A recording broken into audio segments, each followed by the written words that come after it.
Que empezó a grabar. Programa mi computadora. Bueno, bueno, les doy la bienvenida a todos, a todas, todos, ¿cómo están?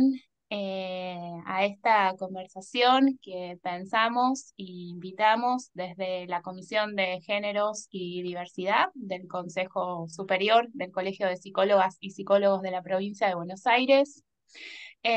Justo en el día, en el mismísimo día, que es muy difícil que la actividad sea en el mismísimo día, pero coincidió la posibilidad, el Día Mundial de la Salud Sexual. Tenemos dos invitades de lujo para conversar y un poco esta actividad recupera un trabajo que venimos pensando, que venimos haciendo desde la Comisión de Género, que comenzamos el año pasado a partir de un espacio de formación en asesorías en salud sexual integral que convocó a más de 100 colegas, en verdad, más de como 400 colegas que después 100 hicieron efectivamente la capacitación en espacios de asesoría, ¿no? Que recién hablábamos un poco en la previa de este encuentro y que también es algo que nos interesa retomar, de pensar cuáles son las prácticas de los profesionales de la salud, de los psicólogos específicamente, en qué campos, en qué dispositivos vamos pudiendo poner a jugar algo de las normativas vigentes que garantizan derechos, cuáles son las prácticas y qué tiene que ver, ¿no? La sexualidad, desde dónde la podemos ya a 20 años de la creación del programa de salud sexual, reproductiva y no reproductiva, pero registrando de que todavía cuesta algo ahí, ¿no? De poder pensar en un concepto de sexualidad desde una dimensión integral, la importancia de la ESI y el desafío de llevar estos derechos a la práctica, ¿no? Pensábamos. Entonces, pensamos en esta actividad un poco también para volver a encontrarnos con quienes han hecho la formación y seguir promoviendo estos espacios de discusión que sin dudas tienen que ver con derechos conquistados y que cada vez más, y en el contexto que nos encontramos, es necesario recuperar, fortalecer de cara a lo que viene, ¿no? Cuáles son los desafíos de sostener y de defender el camino andado. Así que bueno, sin más quiero presentarles a los invitados para que charlemos y que nos nutran un poco con sus recorridos. Por un lado nos acompaña Carlota Ramírez, que es psicóloga, colega, y es la directora del programa de salud reproductivas, de salud sexual y reproductiva del Ministerio de Salud de la provincia de Buenos Aires, y Ariel Sánchez, que es licenciado en comunicación y actualmente está a cargo de la dirección del programa de promoción de masculinidades para la igualdad del Ministerio de las Mujeres, Políticas de Género y Diversidad Sexual. Si les parece, comenzamos, Carlota, con tu presentación. La idea es un poco conversar, entonces, bueno, irás compartiendo y vamos charlando y luego le damos la palabra a Ariel para finalmente abrir un espacio de preguntas, de conversación y de ponernos ahí a compartir. Sí, Bueno, ¿cómo estás, gracias. Carlota? Gracias, Sole. Bueno, yo traje algunas imágenes, más que nada como para marcar algunas situaciones que quería conversar. Primero, gracias por invitarme. Un gusto además estar acá con Ariel compartiendo el espacio, porque venimos tramando algunas acciones juntos hace un tiempo y la verdad que siempre es un gusto estos diálogos y bueno, y generar estos espacios que nos sacan, por lo menos siempre siento que me sacan un poco de la brutalidad de la gestión, que es resolver problemas que llegan todo el tiempo y de alguna manera son espacios de reflexión, ¿no? Porque pensar qué es lo que uno quiere comunicar y ella, la audiencia que se lo va a comunicar, bueno, te obliga a poner un poco esta reflexión e ir pudiendo construir una narrativa de lo que hacemos en la gestión. Y sobre todo estamos activando mucho estos espacios en este momento, porque bueno, un poco vos, Ale, lo decías, ¿no? En la presentación estamos en un momento donde sabemos, primero por la experiencia, que los derechos nunca están asegurados a futuro, que lo vimos con Estados Unidos y vemos ahora una amenaza que está aconteciendo. Entonces creo que hablar y entender la importancia que tienen,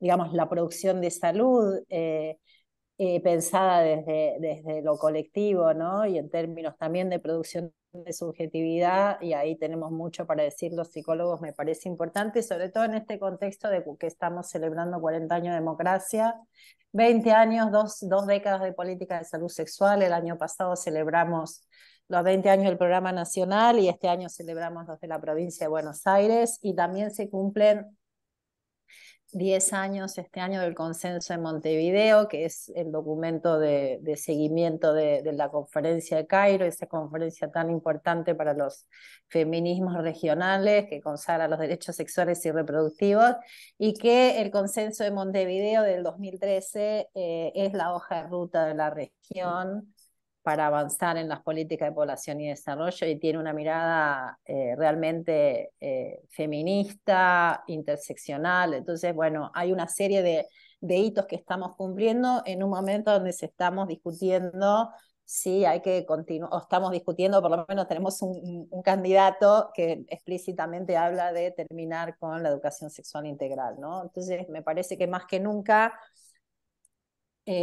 sobre todo lo que tiene que ver con los derechos sexuales y reproductivos en términos de derecho, y todas las conquistas y las demandas feministas que claramente la derecha fascista la ha puesto como el enemigo, lo nombra como uno de los enemigos más claros y precisos, ¿no? Entonces, eh, creo que no queda dudas que tenemos que no solamente resistir y ni un paso atrás y todas las consignas que son muy importantes, pero creo que también tenemos que usar nuestra capacidad de reflexión y las herramientas que tenemos teóricas para poder construir narrativas muy potentes con las que podamos confrontar todo este tema de la ideología de género, porque siento que a veces nos falta un poco cómo responder, porque bueno, lo vienen, digamos, no, hay una inteligencia en cómo plantean los temas, ¿no? Con mis hijos no, la ideología de género, digo, creo que tenemos que ser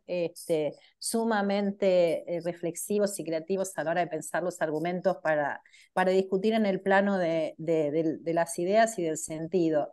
Y desde esa perspectiva me parece que muchas veces cuando hablamos de la salud sexual y reproductiva queda un poco en las prestaciones de salud de las que, ¿no? El aborto, el acceso a medicamentos, bueno, ahora podemos hablar de la vasectomía, pero realmente si pensamos la importancia que tienen las políticas de salud sexual y reproductiva, los marcos normativos que puede tener un país, regulan la relación de las personas con la sexualidad y con la fecundidad, básicamente. Digamos, hay países donde la homosexualidad está prohibida por la ley.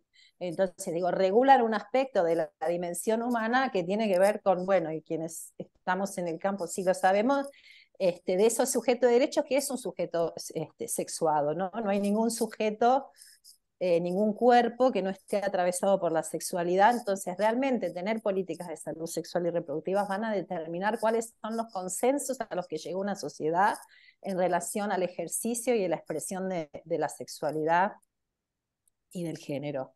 Y en ese sentido establecen una relación entre ciudadanía y sexualidad, ¿no? Cuando los feminismos decíamos el aborto es una deuda de la democracia, estábamos diciendo que había una ciudadanía que no podíamos ejercer las personas con útero, porque había decisiones que no podíamos tomar sobre nuestros cuerpos, cosa que afectaba solamente a las mujeres, a las personas con útero específicamente. Entonces, había algo de la ciudadanía incompleto, ¿no? Y en ese sentido, y la lucha, porque ha sido parte de la agenda, ¿no? El tema de la sexualidad, de los derechos sexuales y los derechos reproductivos, de los feminismos, justamente porque es aquel, digamos, es aquel territorio donde también el capitalismo y el patriarcado operan para la reproducción social del poder, ¿no? Y de las relaciones de poder.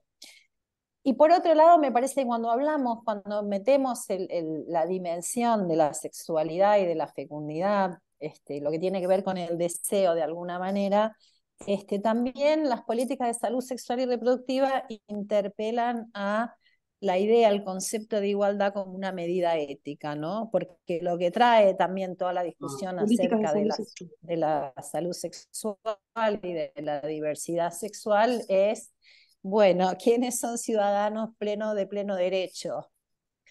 ¿No? Sobre qué cosas podemos las personas decidir y sobre qué cosas no podemos decidir, y quiénes pueden decidir y quiénes no pueden decidir. Entonces me parece que también nos interpela con respecto a esta idea de la igualdad, la hace más compleja, la profundiza y le da esta mirada interseccional, pero cuando hablamos de los derechos sexuales y reproductivos, estamos también interpelando esta idea de igualdad que ya no se resuelve en el binomio mujer-varón, sino que incorpora otra serie de diversidades que en general, sobre todo en el campo de la salud, por lo menos no aparece, ¿no? Siempre el pensamiento es bien binario.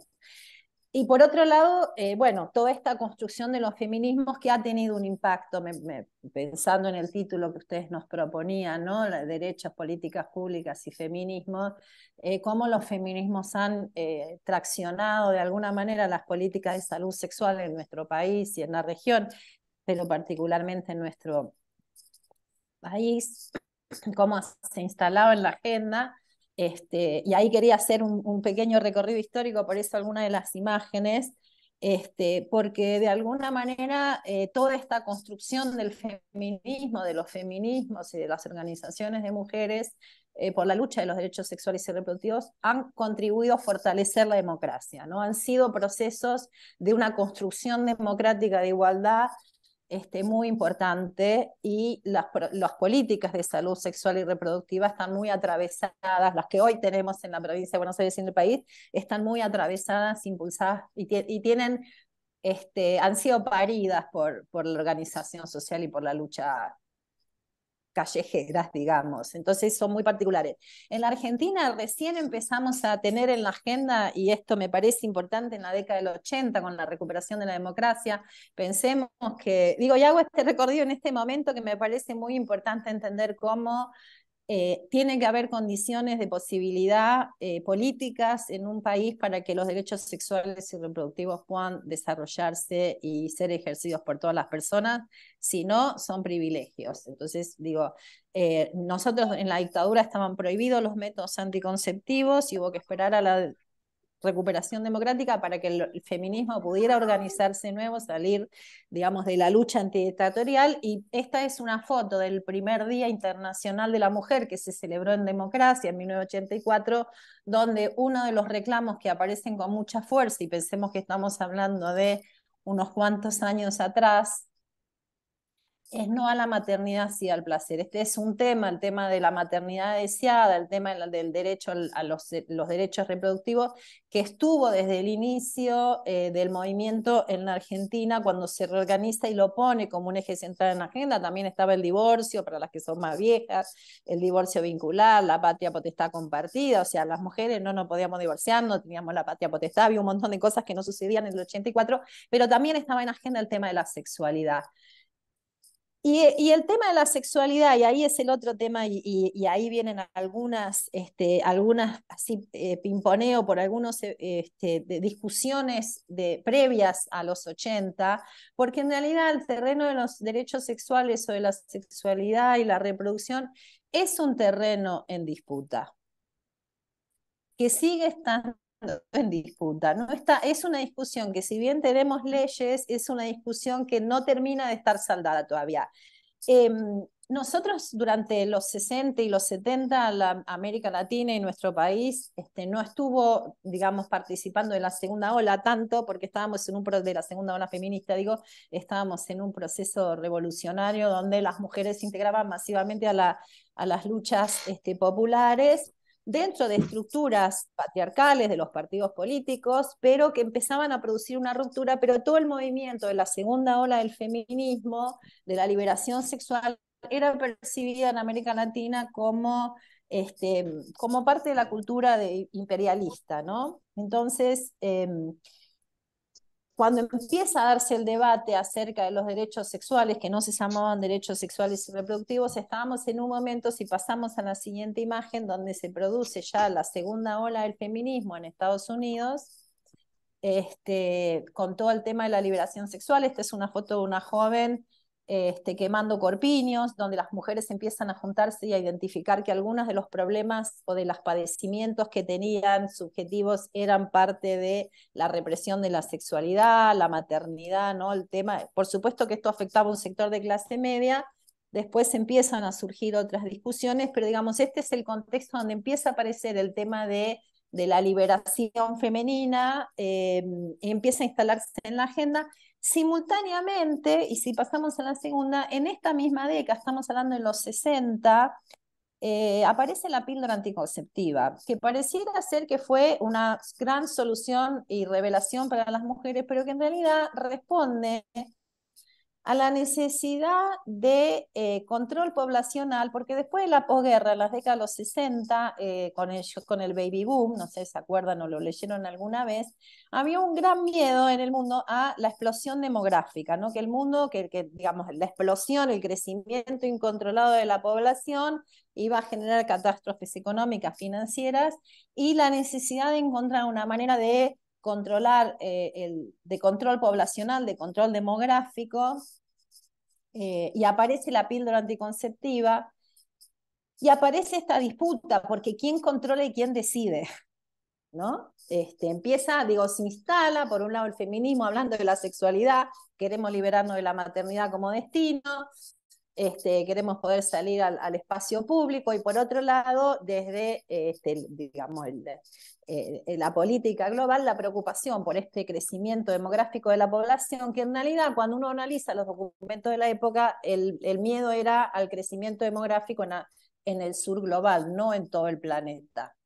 Quienes más crecían era lo que en ese momento se llamaba tercer mundo, que hoy podríamos hablar del sur global. Entonces, lo que aparece como políticas que tienen que ver con la anticoncepción tienen, por un lado, sí, el reclamo que hace el feminismo, las mujeres que empiezan a organizarse, reclamando una sexualidad con más libertad, y por lo tanto la píldora viene bien, pero por otro lado también incentivada por intereses financieros de las industrias farmacéuticas y de la política, de poder controlar la fe. Uy. Ay, se me desapareció la pantalla. La fecundidad. Por otro lado, otro dato importante de la aparición de la píldora, digo porque si no parece que los derechos sexuales tienen una historia de cuento de Disney, y la verdad es que ha sido una lucha, y estamos hablando de algunas cuestiones muy generales y muy puntuales, pero la píldora, cuando es desarrollada, los estudios clínicos se hacen en Puerto Rico con población de mujeres pobres.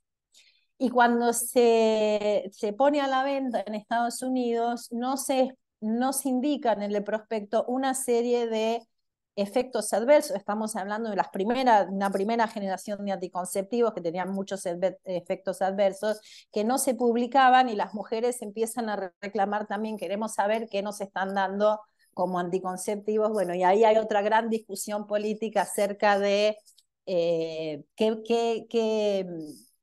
por qué, digamos, los cuerpos de las mujeres están atravesadas, ¿no? Y no los varones. Hoy tuve una conversación interesante acerca de un desarrollo que se está haciendo de anticoncepción en varones, pero bueno, hormonal. Pero digo, estas son las disputas. Y en la misma década, porque es cuando empieza la gran discusión, y si pasamos a la próxima, que en la conferencia de Teherán de Derechos Humanos se habla por primera vez del derecho de las familias en ese momento a planificar la cantidad de hijos que quieren tener, que es como el antecedente de los derechos reproductivos, ¿no? El derecho a decidir cuántos hijos, cuándo y con quién. Bueno, un antecedente es 1968, si no me equivoco, en la conferencia de Teherán, donde se establece este derecho, que es una conferencia de derechos humanos. Inmediatamente, la Iglesia, el Papa Pablo VI, saca la encíclica Humanum Vitae, donde claramente la Iglesia rechaza todo tipo de uso de anticonceptivos, excepto la abstinencia, y habla de paternidad responsable, que fue el nombre original de la política en la Argentina, fue paternidad responsable cuando se sancionó en el 2003, la paternidad responsable, y habilita el uso del método de Billing, que es el de la temperatura, ¿no? Entonces, bueno, un poquito lo que yo les quería mostrar con esto es que estas disputas de sentido que hoy estamos transitando no empezaron con Milei, no empezaron con la ideología de género, están en la base de la disputa por el ejercicio autónomo y libre de la sexualidad sin violencia. Digo, esta discusión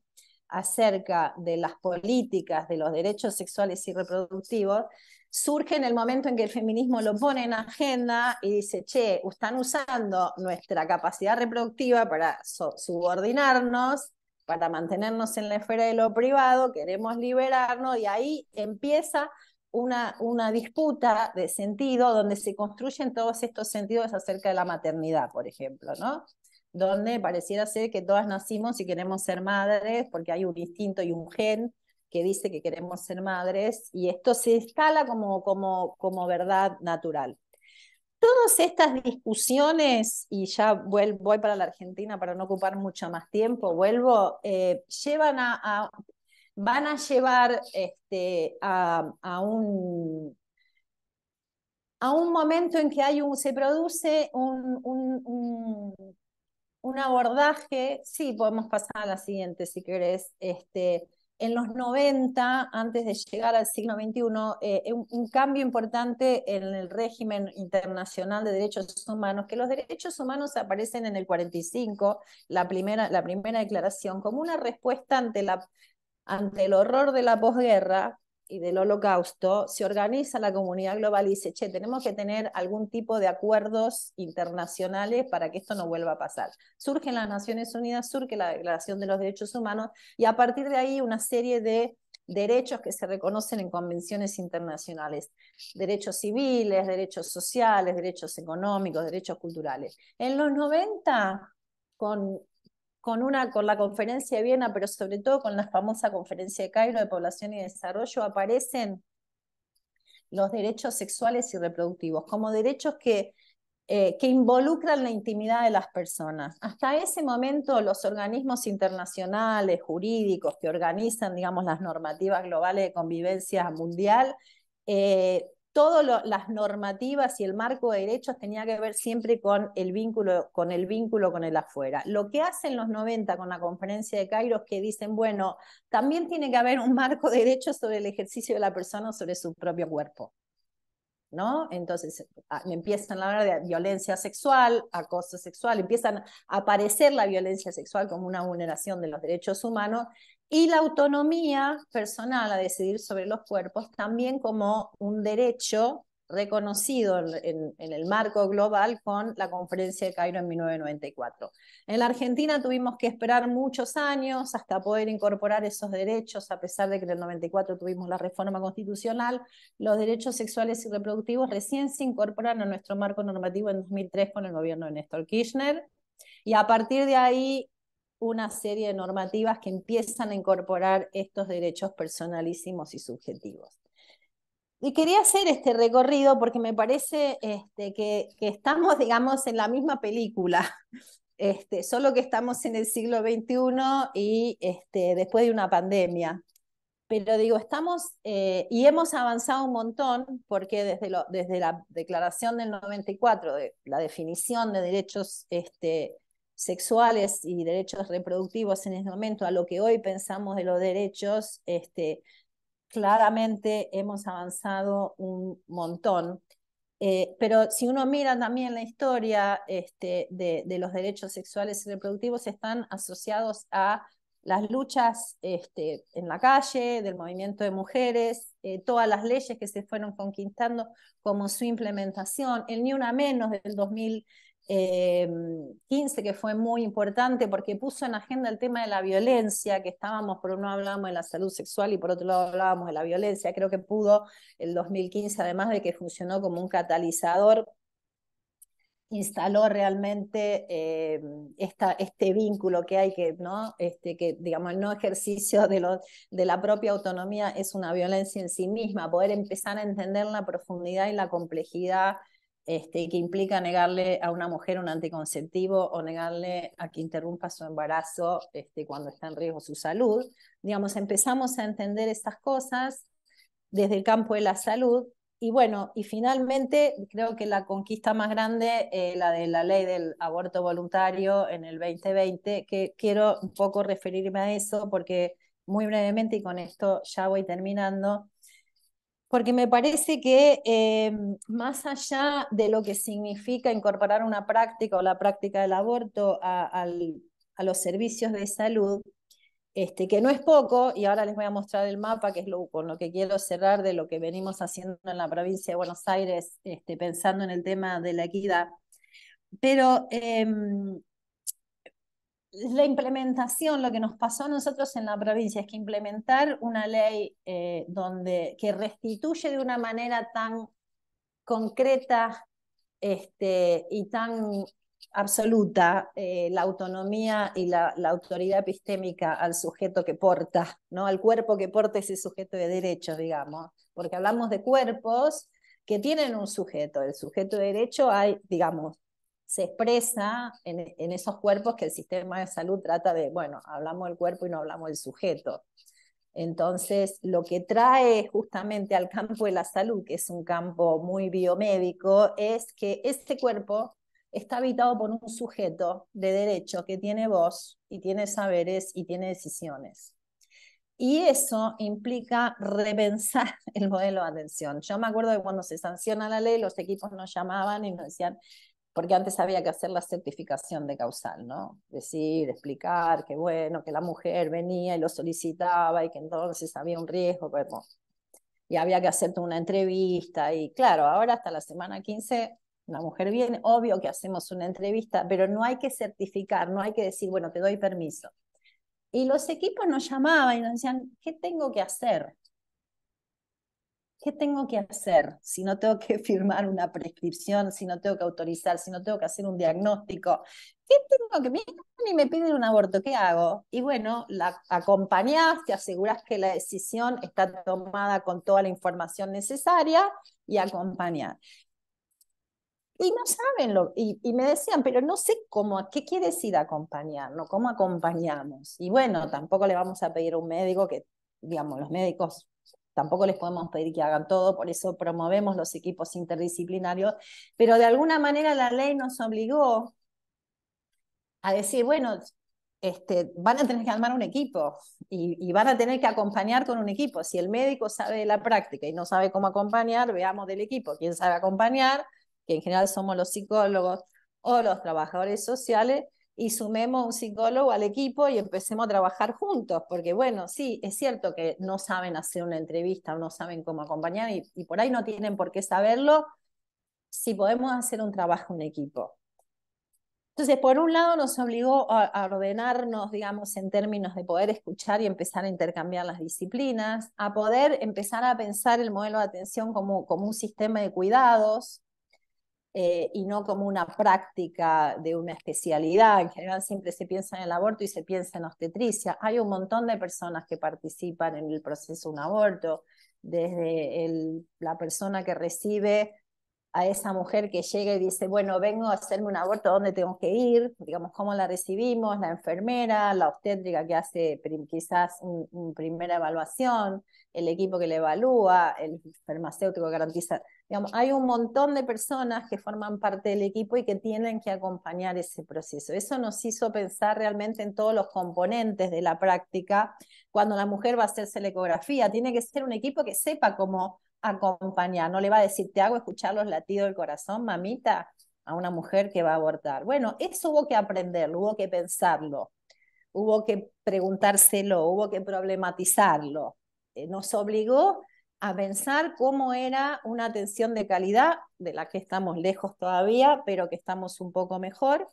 Y por otro lado, a tener que trabajar en red y trabajar con otros equipos. Y acá sí les quiero mostrar el mapa de la provincia de Buenos Aires para que sepan dónde estamos.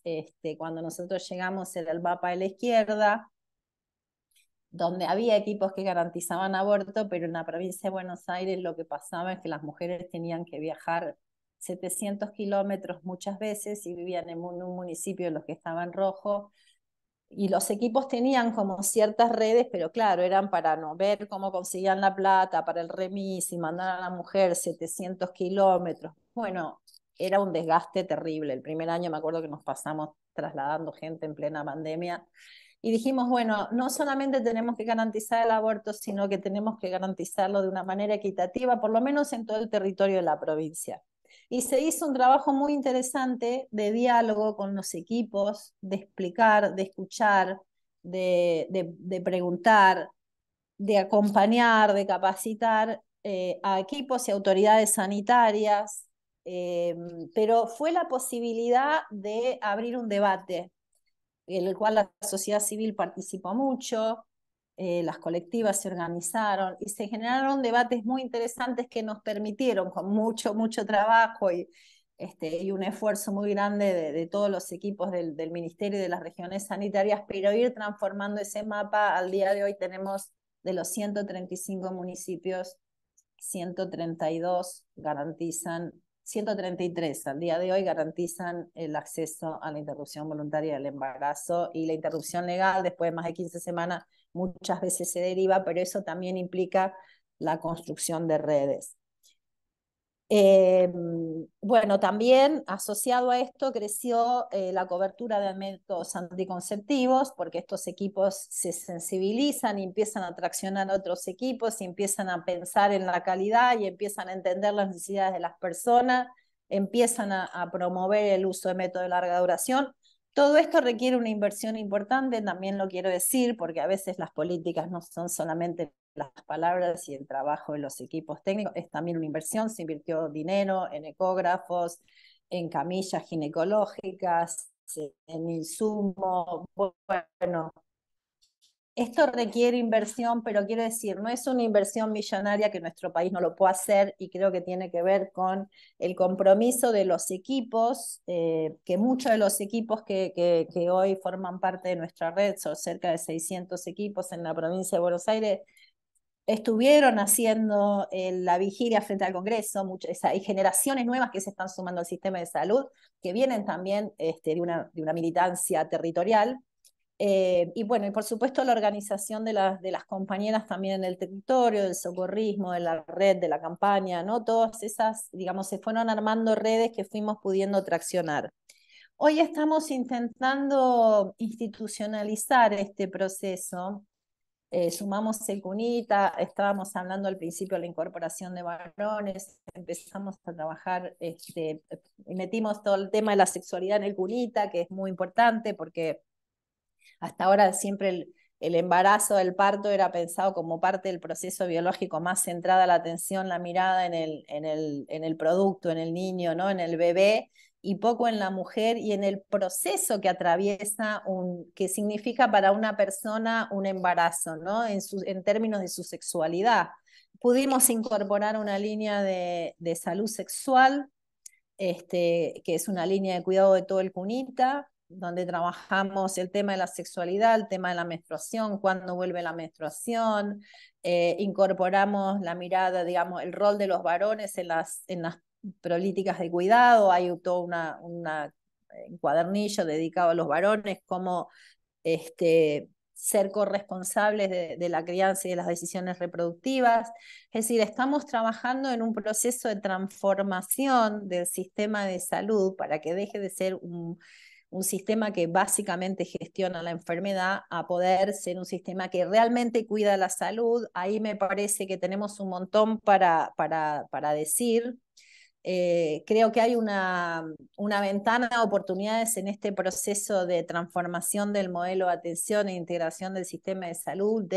Creo que los psicólogos tenemos un montón para aportar, y creo que tenemos que encontrar también esa voz, porque hay algo de la producción de subjetividad que hacemos en las prácticas clínicas, que creo que es necesario repensarlo, y creo que ahí tenemos un montón para aportar, no solamente desde la asistencia, sino también desde la construcción de las políticas y desde la gestión de las políticas. Creo que es muy importante que hayamos psicólogos en cargos de gestión, porque tenemos una mirada de lo grupal y de lo colectivo que no tienen los médicos, que los médicos tienen un saber muy específico, pero que nosotros aportamos eso. Así que estamos en un proceso muy importante, creo que nunca avanzamos tanto en la provincia de Buenos Aires, y bueno, con la preocupación de cómo sostener estas conquistas, con todo lo que falta. Sabemos que falta un montón, pero creemos que necesitamos un piso mínimo de democracia para poder seguir conversando y seguir construyendo en diálogo de una manera participativa mejor. Pero bueno, necesitamos tener ministerio, necesitamos tener presupuesto, necesitamos tener Ministerio de las Mujeres. Mucho de lo que hemos hecho en la provincia de Buenos Aires lo hemos hecho conjuntamente con la Ministerio de las Mujeres. Tenemos que tener educación sexual integral, y para eso tenemos que tener un ministerio de educación. Necesitamos un ministerio, o sea, necesitamos lo que tenemos como piso mínimo para poder seguir construyendo esta democracia que, bueno, creo que hoy está en riesgo. Así que agradecerles nuevamente por este espacio, que me parece re importante, y bueno, paso la palabra, porque si no, no nos queda tiempo de conversar. Bueno, hermoso, Carlota. Ahora seguramente vamos a recuperar algunas cuestiones que fuiste ahí diciendo, ¿no? Me parece que este eje que hemos puesto en pensar los derechos, las políticas públicas y los feminismos, y cuál es el diálogo, ¿no? Digo, porque dentro del campo de la salud sexual aún todavía, ¿no? Digo, hay mucho que revisar que traen desde los feminismos, ¿no? Hablábamos también en la previa, bueno, la salud menstrual, la menopausia, ¿no? Temas que han sido tabú durante muchísimo tiempo por una cultura que tenemos, y que es necesario justamente las políticas públicas que van sabiendo escuchar y construir políticas para garantizar los derechos con equidad y justicia social para todos. Después, bueno, podemos retomar un poco lo que traías en relación a los métodos anticonceptivos, ¿no? Digo, históricamente también dentro del campo de la salud ha estado en los programas de la salud materno-infantil, ¿no? Los anticonceptivos. Entonces eso también marca un quiebre desde dónde, desde qué paradigmas estamos pensando la salud sexual. Y por eso también nos parecía súper interesante invitarlo a Ariel, que vuelvo a presentarlo, que es director de la Dirección de Promoción de Masculinidades para la Igualdad del Ministerio de las Mujeres, Políticas de Género y Diversidad Sexual de la provincia, porque incluir a los varones dentro de las políticas de género es otro desafío, ¿no? Digo, pensar en los varones como sujetos de género, cuál es el lugar de los varones en el campo de lo reproductivo, de la salud sexual, de los derechos. Es ahí hacia donde vamos, ¿no? Es como que vamos sumando escalones y complejizando una problemática que es integral en los seres humanos. Así que bueno, Ari, te doy la palabra, un gusto que nos estés acompañando, y después vamos recuperando las preguntas que fueron surgiendo eh, por el chat y algunos que levantaban la mano. Hola Ari, gracias por acompañarnos. Hola, ¿cómo va?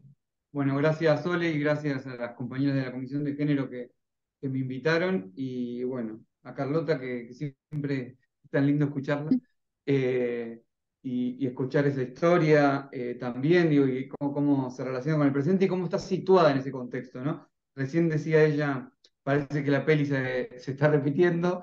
Creo que, o sea, se repite, digamos, ciertos discursos que van y vuelven, digamos, pero también tenemos otra estructura, digamos, y otros recorridos que hemos hecho para sostenerlo, defenderlo, y no solamente, como decía Carlota, digo, que ella decía muy claro, no solo para de la resistencia, sino que ir más como profundizando, si se quiere, también estas políticas que venimos llevando adelante.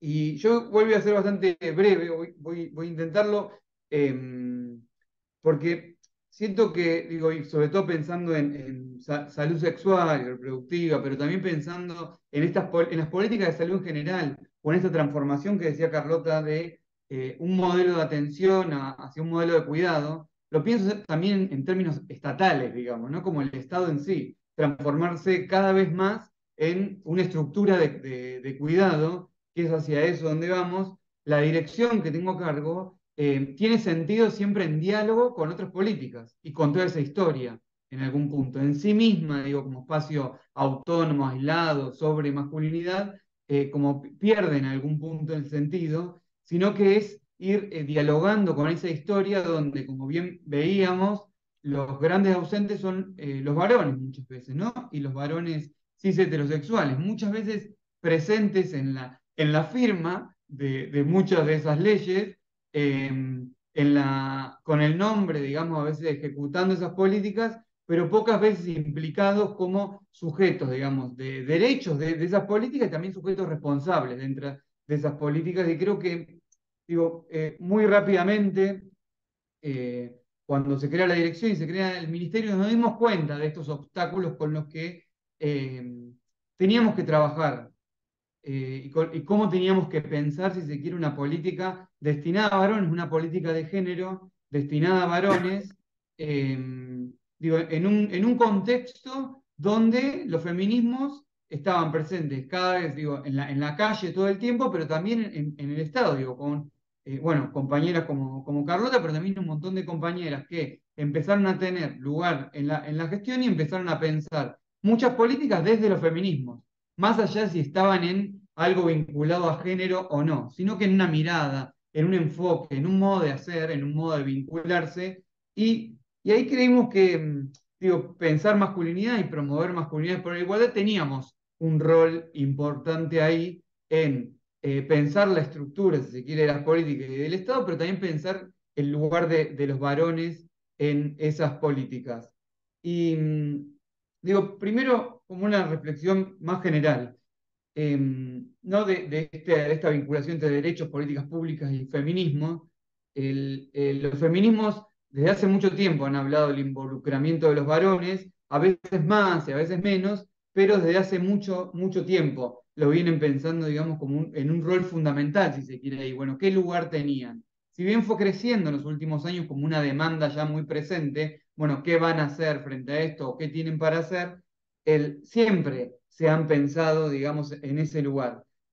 Y creo que lo que cambia hoy, o lo que cambia en el contexto también de discusiones y que creo que también pueda aportar como fuerza política en este contexto que decía Carlota, donde está en peligro la democracia o discursos que atentan contra la democracia, contra políticas de cuidado, contra políticas de ejercicio de derechos de la sexualidad, de los géneros, digo, puntualmente cómo particularizan estos discursos antiderechos en eso. Creo que hay un rol político, una función política en un discurso vinculado a la política de género, pero destinado a los varones, que puede ser bastante fructífero o puede ser bastante como un escenario interesante para construir ciertos espacios de escucha y de aloje que no se transformen necesariamente en odio, ¿no? O en antiderechos. Y creo que, digo, ahí es donde fuimos intentando, hay un espíritu, si se quiere, de la dirección, más allá de las acciones concretas que fuimos haciendo, sean en abordaje en violencia, digo, con varones que han ejercido violencia, o sea en las políticas de igualdad, es que quisimos como siempre promover o difundir en algún punto y mostrar públicamente que las políticas de género también están destinadas a los varones y pueden hacer sus vidas mucho mejores, ¿no? En salud, ahora voy a tocar algunos temas, pero sobre todo son de políticas que vienen llevando a cabo, digo, las compañeras de salud como Carlota, pero digo, es muy claro que para quienes venimos trabajando en esto, que las políticas de género nos pueden hacer mejores nuestras vidas, están, digo, para ser más igualitarias en nuestras vidas, para tener vínculos mejores, digo, más sanos, se suele decir en algunos casos, con menos violencia, con menos formas de humillación, pero sin embargo se sigue obturando, si se quiere, eso y se siguen pensando que las políticas de género son políticas para un grupo minoritario, para ciertos caprichos, digamos, que se fueron haciendo. Por eso es muy fácil a veces, está muy masificado ese discurso, por eso es muy fácil a veces que lo primero que quieran sacar o quieran eliminar son esas políticas, como la ESI, ¿no? Como las vinculadas a los derechos sexuales, o las políticas el Ministerio de las Mujeres, ¿no? Así como que no hay base, digamos, a veces para defenderse, por no pensarse dentro de un abanico más grande de mayor democracia, mayor igualdad, o mayor justicia social. Y en ese sentido creo que pensar la promoción o el enfoque de masculinidad en cada una de esas políticas puede ayudarnos, si se quiere, a construir ese escenario, si se quiere, de aloje para pensar un Estado, digo, y creo que así es como lo estamos pensando, por eso también siempre es lindo encontrarse con alianzas feministas dentro de los diferentes lugares del Estado, un Estado que no solo esté para castigar, para perseguir, para disciplinar y controlar, sino fundamentalmente esté para cuidar.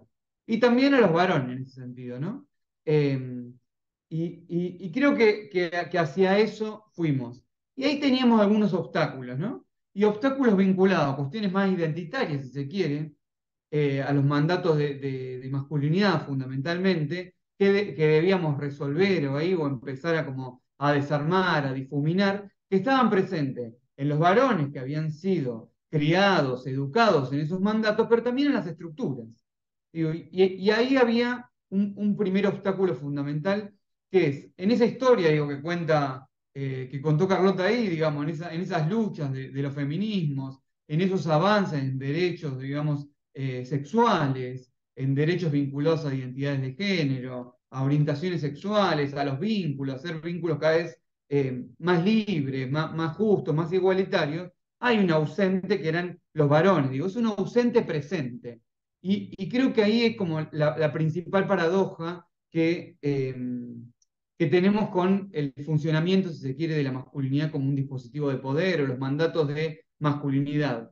Ya que si bien es la voz presente, digamos, en esa estructura, digo, el lugar de centro, si se quiere, en esa estructura estatal, de elaboración de políticas, casi en la escritura de las leyes, parece, ¿no? Ese nosotros presente y atrás, que nunca, digo, por más que esté avanzando en derechos sexuales, en educación sexual integral, siempre parece ser como una voz que lo hace por otros, ¿no? Por esas otras que están reclamando, por esos otros que están reclamando, pero no está presente ahí como responsable o como marca, digamos, dentro de esa estructura de la ley. Esto tiene que ver con, digo, y hay un principal obstáculo, ¿qué es el dispositivo de masculinidad? ¿Cómo funciona la masculinidad como un gran universalizador, digamos?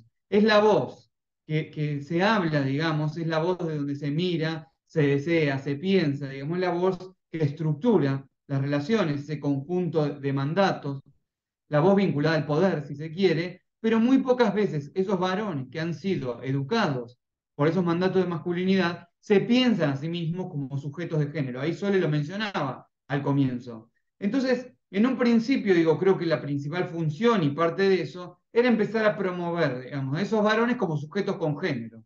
Digamos, que parte de sus narrativas, los modos que se cuidaban o no se cuidaban, los modos que deseaban o dejaban de desear, los modos en que escuchaban, inclusive que escuchan, que son las políticas de género, también estaban hablando sobre sus propias vidas y sobre sus propias trayectorias biográficas.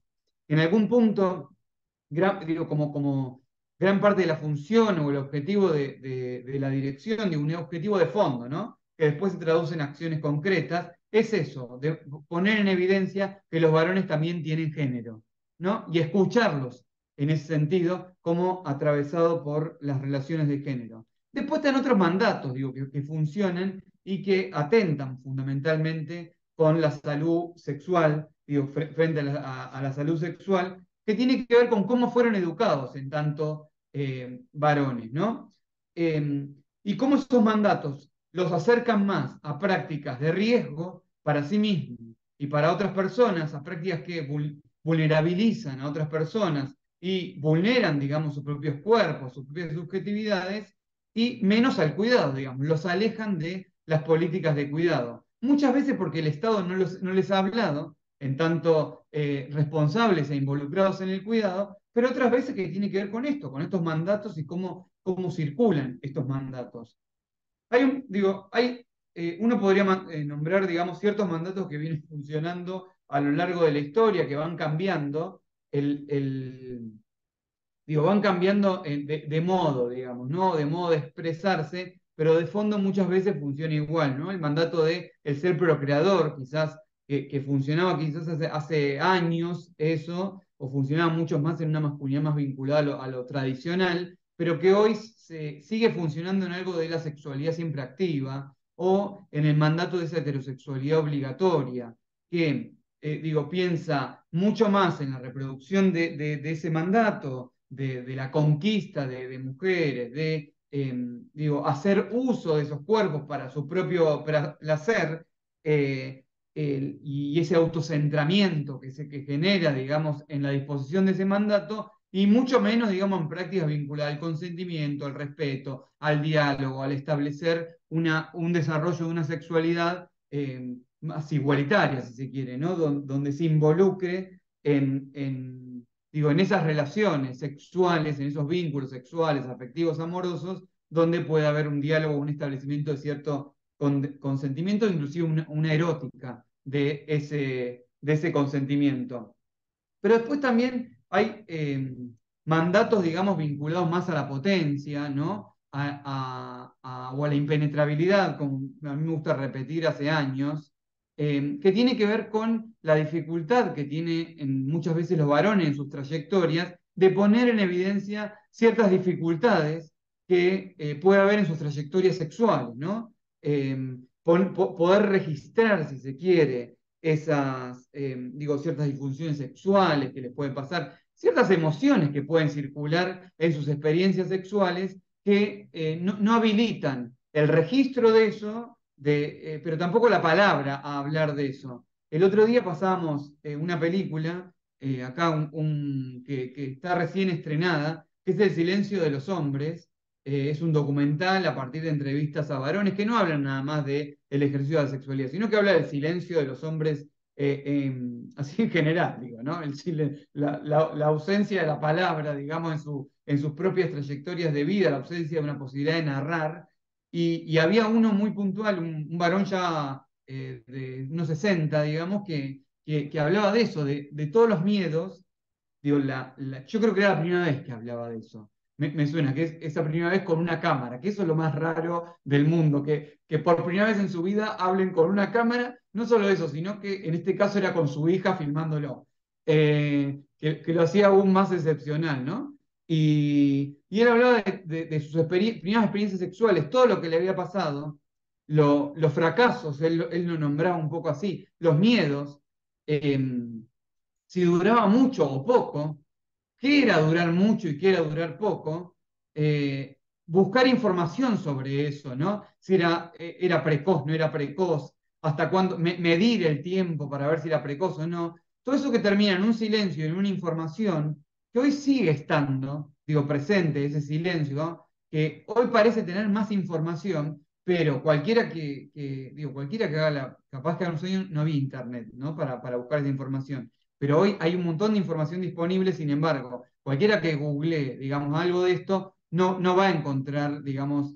lo primero que te va a aparecer no van a ser espacios de aloje, de cuidado, narrativas que puedan ayudarte a pensar y a dialogar con otros, sino, o sea, más miedo, más tristeza y más vergüenza, si se quiere, más hostilidad sobre eso y más obstáculos para salir hacia afuera.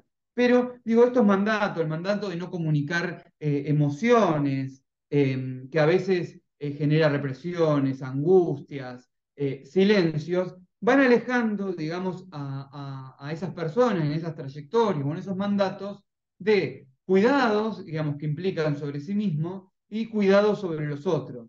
Y también poco registro sobre las otras personas y sobre lo que le está pasando a las otras personas.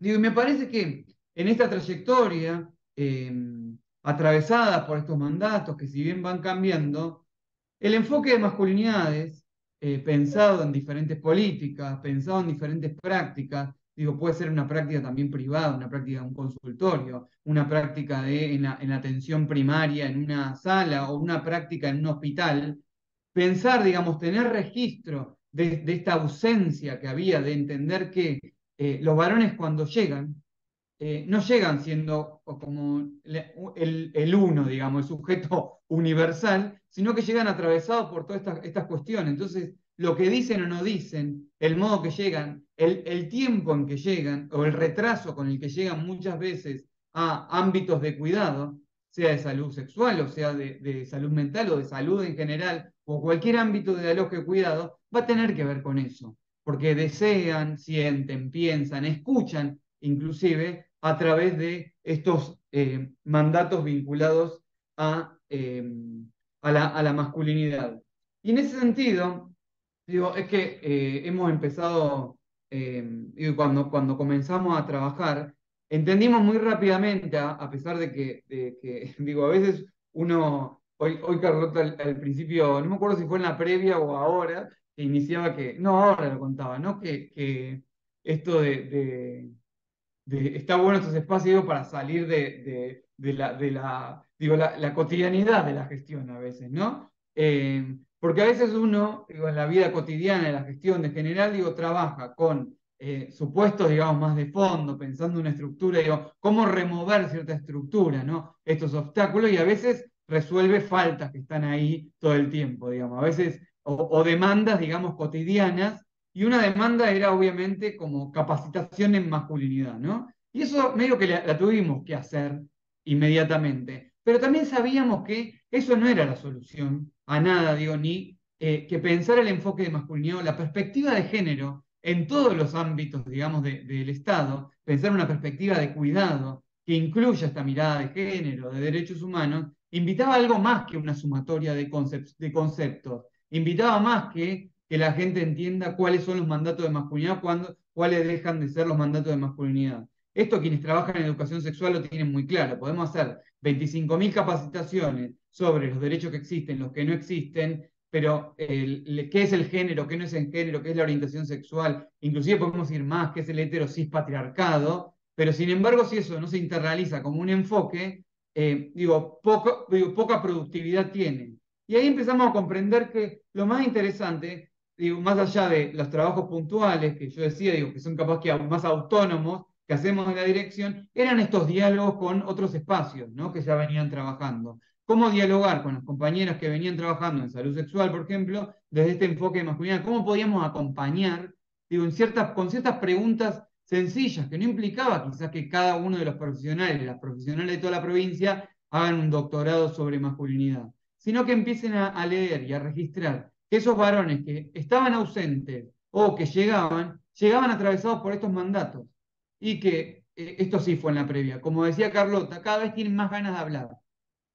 Digo, cada vez vienen con más ganas de hablar y quienes venimos trabajando con varones nos damos cuenta de eso, que apenas se habilita un espacio, empiezan a hablar, encuentran, digamos, ese espacio para hablar, inclusive en espacios que capaz que no eran para hablar de eso puntualmente, pero empiezan a hablar de todo.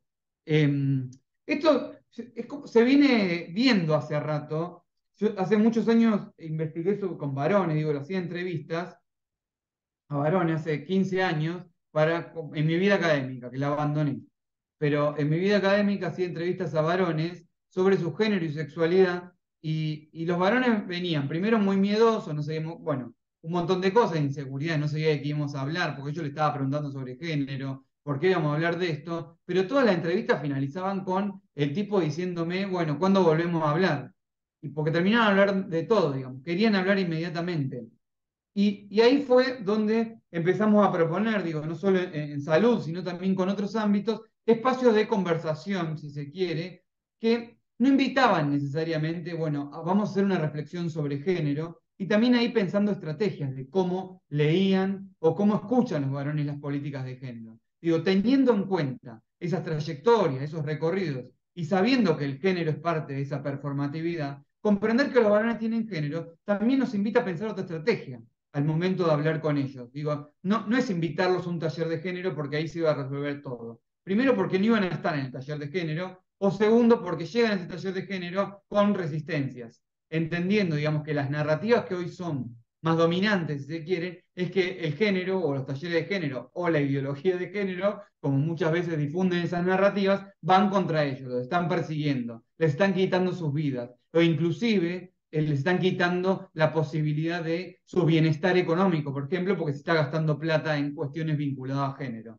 Por eso, digo, es que yo veo el potencial político que tiene el enfoque de masculinidad, en tanto es que invitándolo de otros lugares, pensando otras conversaciones, yendo a los ámbitos donde están, espacios laborales, organizaciones territorial, organizaciones políticas, sindicales, espacios de salud, encontrándolos cuando van a un servicio, digamos, de vasectomía o cuando reciben, digamos, junto con sus parejas, la cunita, digamos, ¿no? Cuando les explican, digamos, qué es el programa cunita, como ese programa de cuidado, digamos, en ese primer momento más integral, digo, de pensar el Estado de modo distinto, encontrarlos ahí y que encuentren una posibilidad de hablar, ¿no? De pensar otros temas, qué les está pasando en esas situaciones, más allá de el procedimiento puntual o lo meramente administrativo, ahí comprendíamos que eran los mejores lugares para encontrarlos y hablar, digo, y pensar las políticas de género destinadas a varones, pensar el cuidado, digamos, vinculado a sus propias trayectorias, el cuidado en el ámbito laboral, inclusive, y que empiecen a comprender de a poco que los mandatos vinculados a la masculinidad y eso que justamente quieren erosionar los feminismos, no era atentar tanto contra ellos, sino disolver, si se quiere, también las formas de las narrativas, los mandatos, como estos que mencioné, digamos, digo, de la heterosexualidad obligatoria, de la sexualidad siempre activa, de la negación de las emociones, también atentan contra sus propias vidas, quitándole responsabilidad, sin duda, en la participación de las políticas de sexualidad, pero olvidando también en sus propios cuerpos y subjetividad, digamos, no cuidándose, justamente. Y las estadísticas nos muestran eso. Los varones ponen en riesgo la vida de las otras personas, pero fundamentalmente se ponen en riesgo sus propias vidas. Llegan tarde al sistema de salud, atraviesan gran parte de su vida con enfermedades que ni siquiera saben, eh, no tienen registro de sus propias dolencias, de lo que les puede pasar, termina primando más, perdón, los mandatos vinculados a la potencia, a mí no me pasa nada, no necesito cuidarme, esto no es nada, no es nada, no es nada, que su propia salud. Por eso, digo, hay algo que han hecho, sobre todo las compañeras que vienen llevando a cabo estos programas y esta política de cuidado en salud más integral, sea a través de cunita, de vasectomía o de cómo está funcionando hoy en toda la provincia la salud sexual, digo, entender de a poco, digo, y en ese diálogo que venimos haciendo entre el Ministerio y el Ministerio de Salud, que se puede empezar a involucrar a los varones en eso, que construir ese enfoque.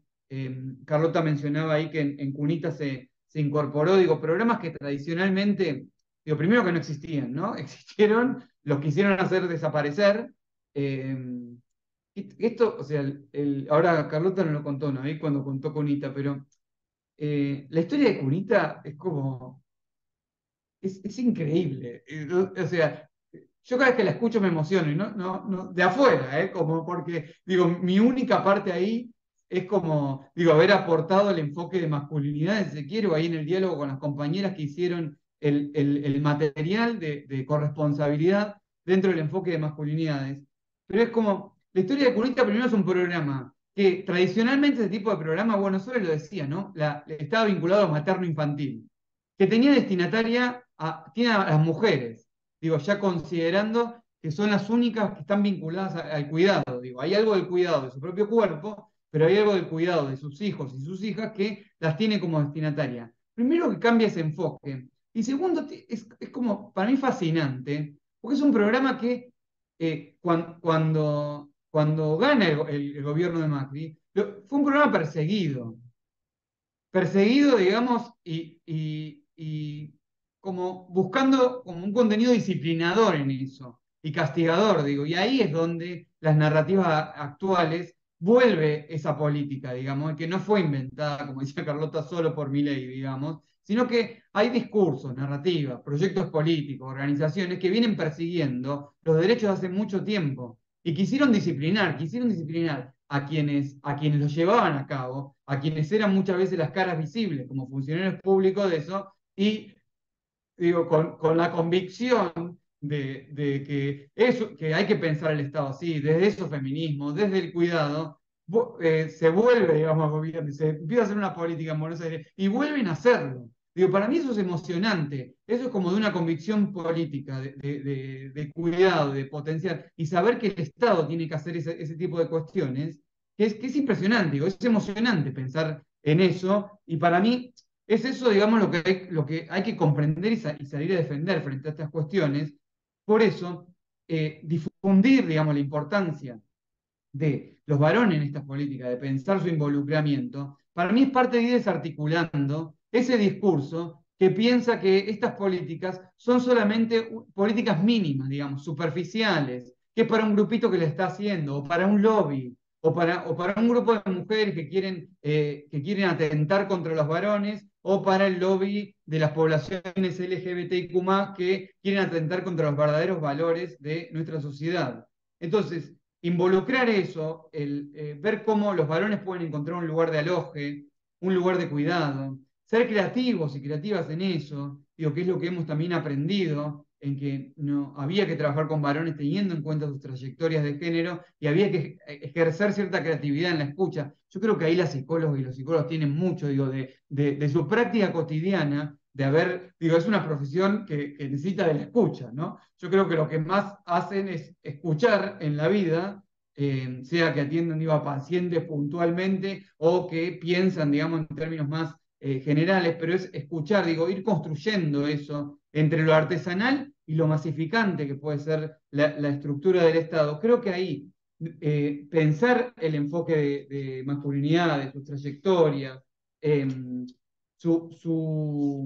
digo, cómo afecta en sus vidas cotidianas estas políticas, cómo puede afectar la no existencia de estas políticas, que se mueran antes, que no lleguen a tiempo a los sistemas de salud, que no piensen sus registros emocionales, que no tengan una vida, que tengan una vida sexual llena de miedos e incertidumbres a lo largo de sus vidas.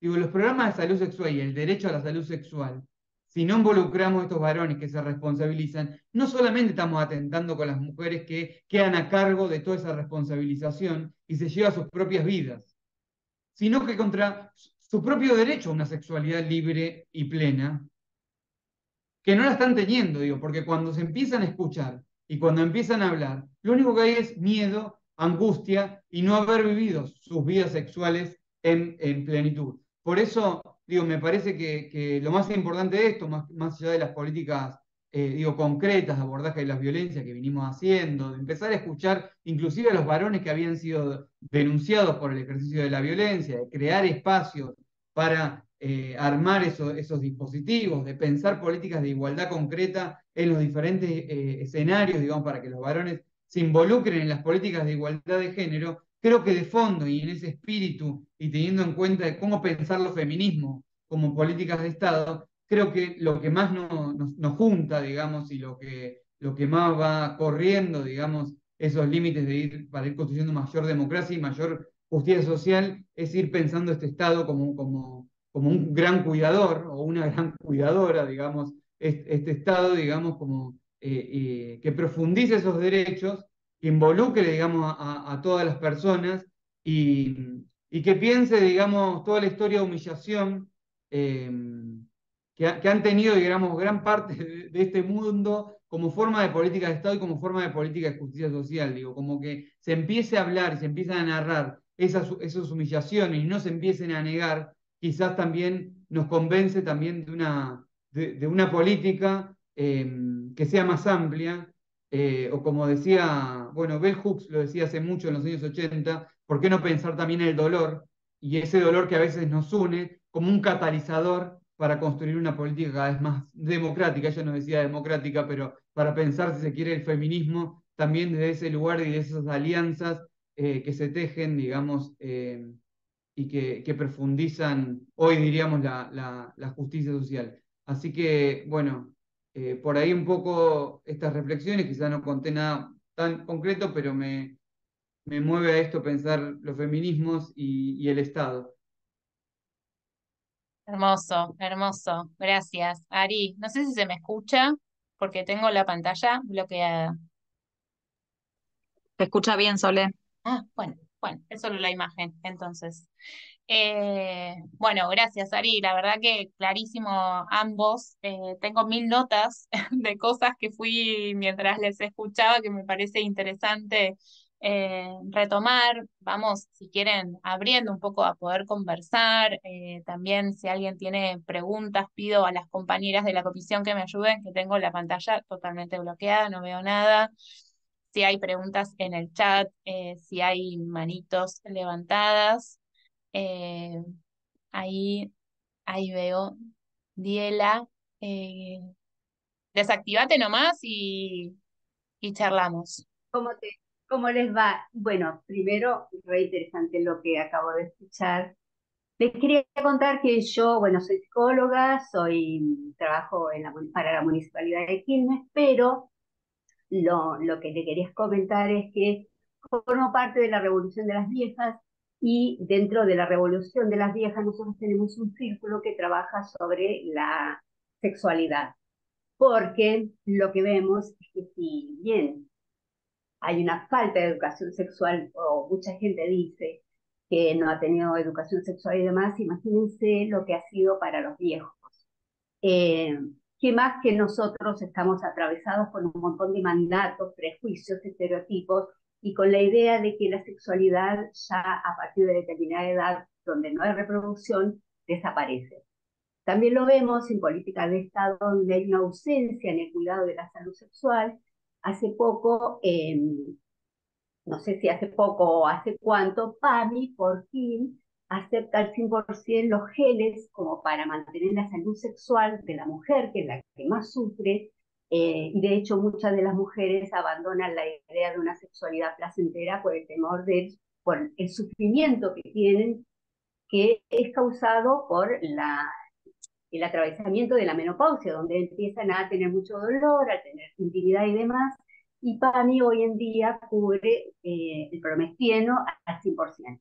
Pero la mayoría de las obras sociales no los cubre. De hecho, yo que tengo IOMA, si quiero comprarme un promestieno, tengo que pagar 5.000 pesos más o menos. O sea, yo cuento con una obra social y quizás con posibilidades de adquirir ese tipo de medicamentos, pero la verdad es que la mayoría de las personas no. Creo que ahí hay un gran agujero y una gran falta de política pública en el cuidado de la salud, estoy hablando de las mujeres, no porque somos las que más padecemos, pero es cierto que los hombres, todavía, si un hombre de 30 está atravesado por el mandato de la potencia y de esto y lo otro, imagínense un hombre de 60, donde sufre una serie de disfunciones y, por supuesto, se encuentra con que esto no lo puede hablar y demás. Y bueno, nosotras en el círculo de ESI, de la Revolución de las Viejas, lo que hacemos es trabajar sobre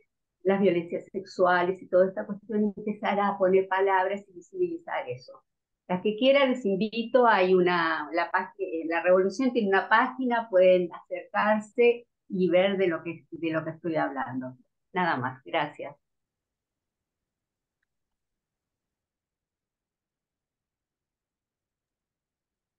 Bueno, digo algo al respecto porque sí, si pensamos, por eso me parece importante pensar, ampliar un poco la mirada sobre la salud sexual y no quedarnos en lo que históricamente han sido las políticas de salud sexual, que es una construcción, porque sí, si uno mira incluso los documentos, la población objetivo, la población destinataria de la salud sexual son las mujeres en edad reproductiva. O sea, claramente, y bueno, y todavía nosotros lo estamos desterrando en la provincia de Buenos Aires y en nuestro país, pero los organismos internacionales todavía hablan de planificación familiar cuando se refieren a la anticoncepción, que tiene que ver con ese modelo de los 60 del control, digamos, de las políticas poblacionales como políticas que intervienen que manipulan, digamos, la población, y donde las mujeres son claramente territorio de implementación de estas políticas, porque tiene que ver con la disputa de quién controla la fecundidad, ¿no? Si las mujeres tienen ese control, es otro enfoque, no estamos, digamos, nosotros pensamos y hablamos de servicios de salud sexual o consultorios de asesoría o de salud sexual integral, no nos gusta tampoco consejería, aunque está muy instalado, porque en realidad nosotros no estamos no hacemos una política de entrega de anticonceptivos para planificar familias, sino para planificar vidas y deseos. Pero, claro, llegamos a los 49, terminó la edad reproductiva y no hay más política de salud sexual. Es una deuda totalmente, y lo que vos decís de la ESI, yo estuve en alguna de las asambleas de la Revolución de las Viejas, y es una deuda porque no tuvimos educación sexual integral, no tuvimos ninguna educación, la que tuvimos fue mala, digamos, ¿no? Entonces creo que es una deuda, creo que sí es algo que tiene que hacer el sistema de salud, y creo que es un tema que no lo tenemos pensado, pero bueno, a duras penas llegamos a incorporar a los varones en esta etapa, y a las adolescentes con la menstruación, que es el otro tema del que no se habla, ¿no? Como que tenemos muchos secretos en el sistema de salud. La otra que tiene que ver con los varones, que hace muchos años hice un estudio con una compañera en Neuquén, el otro gran secreto es la disfunción sexual eréctil. De eso tampoco se habla en el sistema de salud, y sabemos que los varones de más de 40 años la padecen, y que es una enfermedad, digamos, que es un síntoma centinela de otras enfermedades que son padecidas por varones y que tienen que ver con la falta de políticas de cuidado, ¿no? Como la diabetes, los problemas cardiovasculares, que también producen impotencia sexual, pensando en la sexualidad desde la perspectiva de la penetración. Pero digo, cuando nosotros hicimos, y hace unos 10 años más o menos, un estudio en Neuquén y preguntábamos, era como cuando se hablaba del aborto despacito y que nadie se entere. Lo que hay es mucha prescripción de Viagra, pero no sé, es otro de los secretos de los que no hablamos, de la sexualidad de los varones, ¿no? Entonces digo, todavía hay muchos secretos familiares guardados en la historia de la salud sexual, y creo que hay que ir sacándolo. Necesitamos 4 años más, definitivamente esta gestión no alcanzó, pero totalmente lo que decís es un tema. Estamos viendo la posibilidad de comprar gel. Bueno, ese es otro tema que es complicado, algunas compras. Hay cosas que no hay, que es difícil comprar, porque justamente no están en la agenda ni siquiera del mercado. Para el Estado, ¿no? Pero aproveché y quería también comentar algo en relación a lo de los varones, porque sí, mi sensación, y hace también algunos años hice algún trabajo en masculinidad entrevistando varones, y mi sensación es que siempre tienen mucha necesidad de hablar, y lo que siempre me dicen es, no tenemos ámbitos, porque claro, ¿dónde voy a hablar yo de cosas que no sean minaquita, las cosas que tienen que ver con el poder, ¿no? Digo, en el club, cuando voy a jugar al fútbol, cuando voy a tomar una birra con mis amigos, ¿cuáles son los ámbitos que tienen los varones para hablar, ¿no? Digo, no los tienen. Las mujeres tenemos la cocina, la sala de espera al médico, tenemos un montón de lugares que estamos todo el día ahí, aprendimos a hablar porque cocinamos juntas. Los varones, digamos, cuando están juntos están haciendo alguna actividad que tiene que ver también con algo de la cosa de la masculinidad, ¿no? Pero también pensaba, y creo que Ariel habló de Bell Hooks, que es una feminista que a mí me gusta mucho, y fue la primera la que leí hablando de los varones, y también, y ella plantea esto de, bueno, si nosotros necesitamos el sistema, ¿no? Digamos, la máquina, la manera en que está estructurada la sociedad, necesita que las mujeres cuidemos porque la capacidad procreativa hace que seamos, digamos, ¿no? Incubadoras. Pensemos en el cuento de la criada. Digo, los varones históricamente, si vos tenés un varón con empatía, no lo puedes mandar a la guerra. Un varón sensible, motivado, que quiera, viste, cuidar, no lo mandás a la guerra. Hoy en día podemos pensar, porque las guerras son más tecnológicas para quienes tienen la tecnología. Pero digo, también hay un motivo por el cual, digo, claro, tienen privilegios por eso que los pagan muy caros, sobre todo los que están más abajo de la cadena de la masculinidad, porque no, viste, el CEO de qué sé yo, de General Motors, de Mercedes-Benz, posiblemente tiene mucho poder. El muchacho que no sé, que trabaja el cartonero, tiene el mismo modelo y el mismo mandato con muchas menos posibilidades de ejercerlo, ¿no? Pero bueno, digamos, también creo que hay que entender que la igualdad implica una distribución de poder, y que los privilegios en general operan siendo invisibles para quien los porta. Digo, ser heterosexual no es un problema para los heterosexuales, ser blanco no es un problema, no es algo que está en la vida de quienes portan eso, que es un privilegio, aunque no lo veamos. Entonces, digo, la invisibilidad del privilegio es también lo que hace que sea efectivo, porque no lo vemos que tenemos privilegios hasta que alguien de afuera nos lo marca o dejamos de tenerlo porque cambiamos de contexto. Yo siempre doy el ejemplo de cuando vivía afuera me convertí en una mujer de color cuando vivía en Estados Unidos. Acá era mayoría privilegiada y de repente en otro contexto pasé a ser que me miraban en el negocio cuando entraba porque tenía acento, ¿no? Digo, entonces es relacional el lugar de poder que ocupamos, pero también se construye imaginariamente. De eso creo que los psicólogos sabemos mucho. Bueno, hay manitos levantadas, así que paso.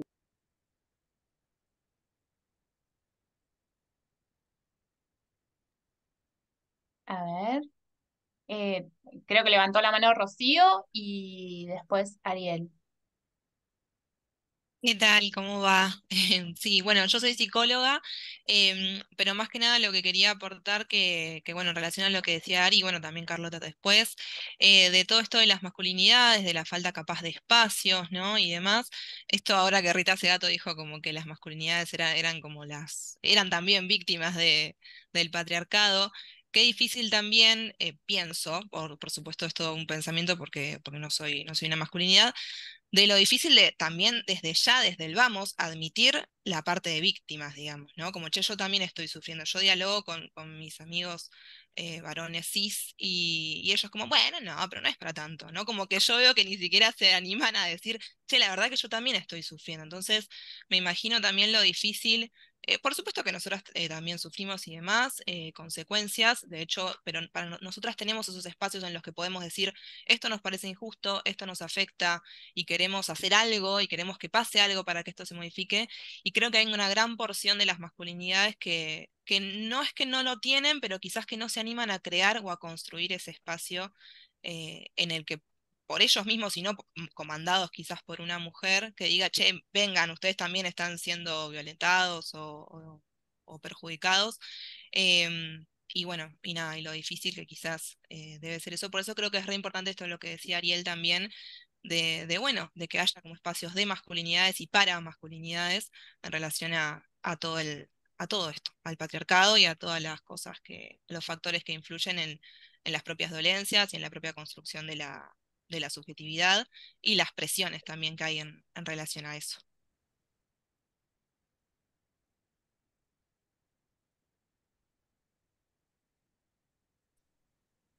No, Ari. quería comentar, igual tiene que ver con esto ¿A mí me tocaba o no? Sí, sí, sí, sí. Ah, no, que esto que decía Carlota, pero tiene que ver con lo que decía Rocío recién, ¿no? Como, em, yo creo que la dificultad mayor, nosotros nunca vamos con la idea así como, bueno, ustedes pobres no tienen lugar, sino que, pero tampoco vamos con el dedo acusatorio, ¿no? Que es como, hay una sutileza ahí con la que hay que ser creativo, jugar, tener una estrategia que tiene que hallar un lugar donde sea posible trabajar esa relacionalidad en algún punto porque si bien son víctimas de esos propios mandatos, eso mismo los pone en un lugar de ejecución de esos mandatos sobre otras personas y las pone en riesgo a las otras personas. En algún punto, pero tiene que haber ahí un lugar de sutileza.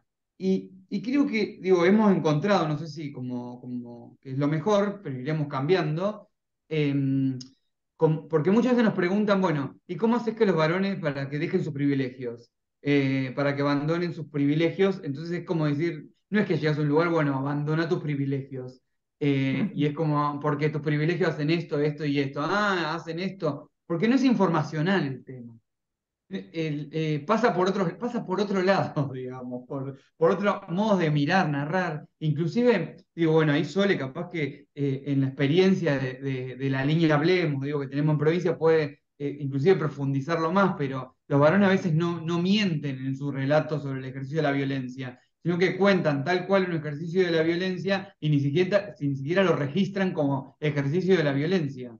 Digo, esto pasa, digamos, en un varón denunciado o en varones con los que estamos hablando. Digo, sabemos de situaciones de acoso, de no consentimiento, y ellos lo registran como ejercicio de la sexualidad.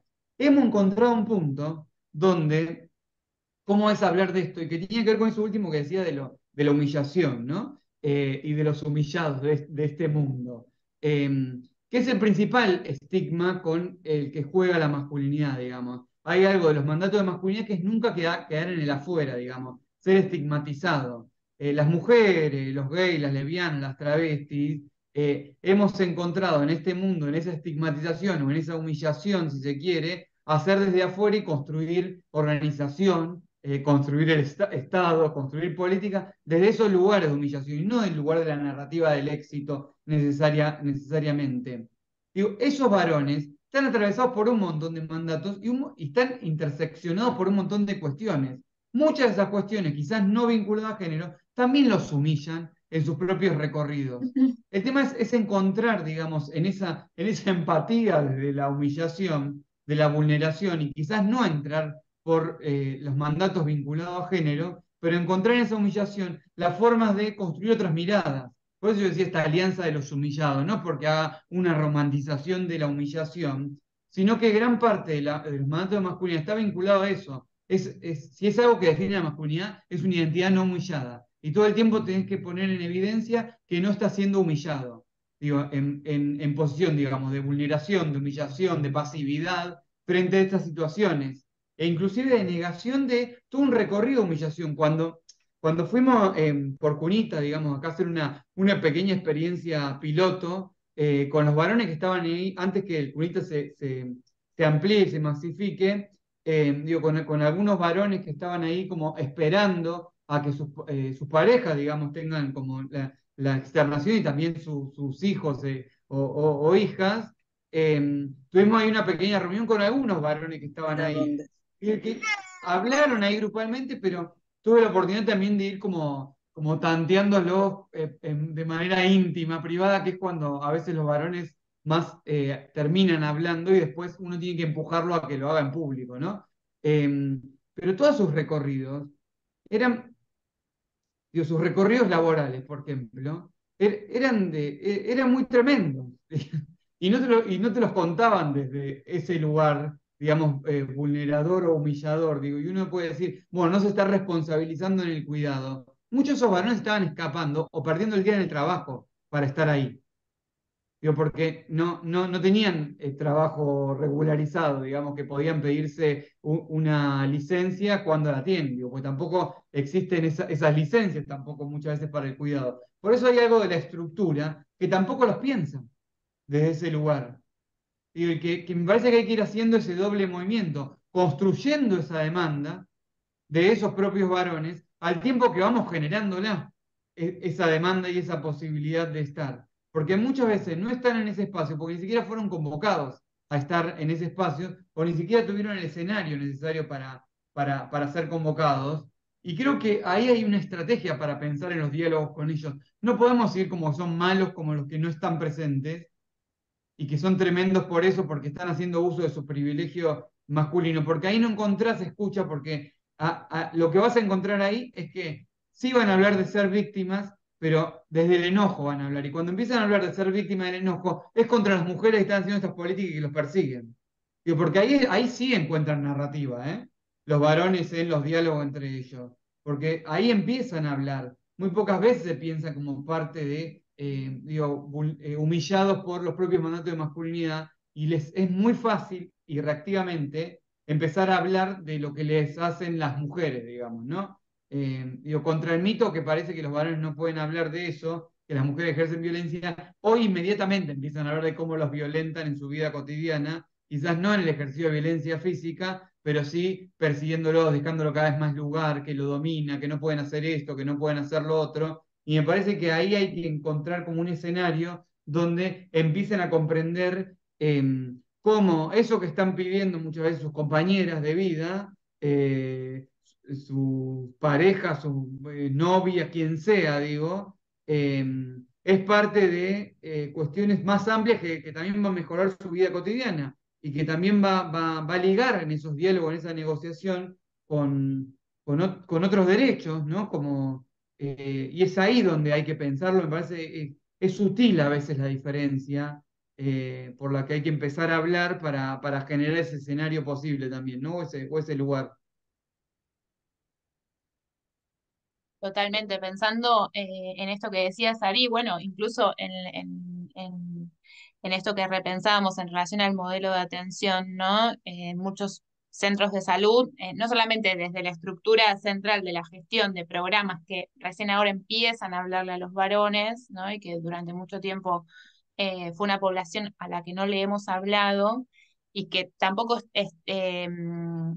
hay un espacio, digo, centros de salud en donde cierran a las 4 de la tarde, ¿no? Cuando los varones tal vez vuelven a trabajar después de las 8. Entonces también son barreras de acceso que hay que repensar en función de a quiénes vamos a convocar, qué espacios vamos a abrir, desde dónde, si es una actividad en donde se promociona directamente que es una actividad de género o vamos a buscar otra estrategia más sutil, ¿no? Que habilite a que vengan los varones para poder conversar eh, O ir a buscarlos o ir a buscarlos. también. ¿Por qué no pueden ser los ámbitos laborales donde están, por ejemplo, un Exacto. lugar donde exista algo para hablar de esto? Ujú. O llega por un análisis médico que tiene que hacerse para el laburo. Digo, no aparecen preguntas sobre estas cuestiones. Digo, para que no Totalmente. resuelva todo salud, eso pienso, ¿no? Como, digo, hay diferentes ámbitos donde están, donde circulan y donde se les puede preguntar. Una mínima pregunta puede modificar su propia práctica.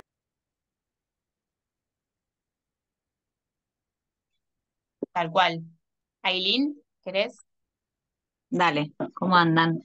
Bueno, soy parte de la comisión. Quería agregar un poco en esta línea que venían charlando. Yo laburo en el municipio de Tigre, en la parte de prevención. El equipo es chiquito, estamos encargados de salir a territorio, articulamos con lo que es la Subsecretaría de Educación. A principio de año le ofrecemos a las escuelas 3 talleres posibles. Uno tiene que ver con la prevención de la violencia en el noviazgo, otro con diversidad y otro con masculinidades. A lo largo de todo el año, una sola escuela nos ha pedido, nos ha solicitado el taller de masculinidades. Aparece esto, ¿no? En las instituciones, esta cuestión de, bueno, esto seguramente a los pibes, a las pibas no les va a interesar, no va a ser algo que despierte el diálogo, o hay que ver cómo lo toman. Y casi siempre nos convocan para hacer el taller de prevención de la violencia en el noviazgo. Cuando llegamos, hacemos con cuarto, quinto y sexto del secundario, y lo primero que nos preguntan cuando empezamos como a establecer cómo va a ser el taller y el diálogo, siempre hay algún pibe que dice, ¿y la violencia de género al revés?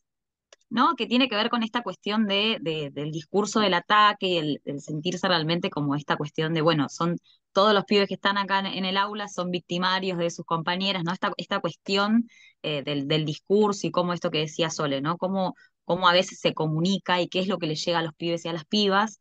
Y logramos, por lo menos en esta cuestión del diálogo y de invitar a los espacios de reflexión, a través de la figura del toxi y de la toxi, empezar a trabajar en los actos violentos que vamos naturalizando en los primeros vínculos.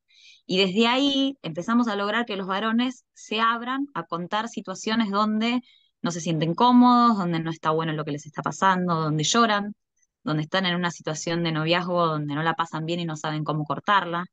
Y se genera ahí en el aula, ¿no? Con los compañeros y las compañeras de aula, que por ahí vienen cursando todo el año, se encuentran. Hay como una mirada en ese espacio que transitan todos los días del mismo modo y que se supone van a estudiar, a tomar apuntes y a pasar el año. Esto, ¿no? La complicidad y una mirada distinta, y tiene que ver con esto, con que no existen muchos espacios donde poder hablar de cómo nos estamos vinculando y donde los pibes puedan realmente contar de qué modo y qué cosas no quieren replicar, porque también aparece eso, ¿no? Hay pibes que empiezan a detectar, lo cuentan en el aula abiertamente, que tienen situaciones de control de redes sociales, que controlan y les controlan y que lo ven como algo natural y parte de un vínculo y una construcción de a dos, y que se dan cuenta que no está bueno y que algo les hace ruido, ¿no? Pero no poder hacer nada respecto a eso. Bueno, esta relación, esto que estamos llevando adelante me hace ruido, no me parece que esté bien, ¿a dónde voy? ¿Qué hago? ¿Con quién hablo? ¿No? Y me parece que por ahí eso es lo que nos está faltando, la pata de a dónde ir, dónde construir espacios de diálogo, de habilitar la palabra. Eh, bueno, nada, que quería agregar un poco eso en esa línea. Hermoso, porque sin duda ahí la escuela, ¿no? Es un gran espacio para repensar todo esto. Decíamos, bueno, mucho la ESI y la influencia y la educación que tenemos, que está vinculada a la construcción de nuestras subjetividades y cómo nos vinculamos con les otros. Eh, Así que, bueno, hermoso. Ailín, Carlota, veo que estás con la mano levantada también. Estoy medio a ciegas porque no veo nada. No, eh, está bien. Así que No, disculpen si estoy media así, que es difícil. perdón por... No, está bien. Perdón no quiero abusar de la palabra, No, por pero favor. yo creo que, no, compartir una experiencia que tiene que ver con esto de, a mí personalmente hace años que vengo interesada por el tema de las masculinidades, bueno, Bell Hooks me ayudó mucho a pensarlo desde un lugar del, del, del dolor y de la imposibilidad de un vínculo más cercano con los varones en nuestras vidas, porque, bueno, porque son las limitaciones que imponen en los vínculos, ¿no? Pero algunas cosas que fuimos aprendiendo, porque yo creo que es muy importante generar estos espacios, pero también tenemos que trabajar en transformar la institucionalidad en las que esos espacios suceden, porque el sistema de salud, voy a hablar de lo que conozco, no conozco tan, tengo opiniones sobre el sistema de educación, como sistema, como institución, no de las personas, digo, cuando hablo del sistema de salud como dispositivo institucional, pensándolo más desde una perspectiva Foucaultiana, si quieren.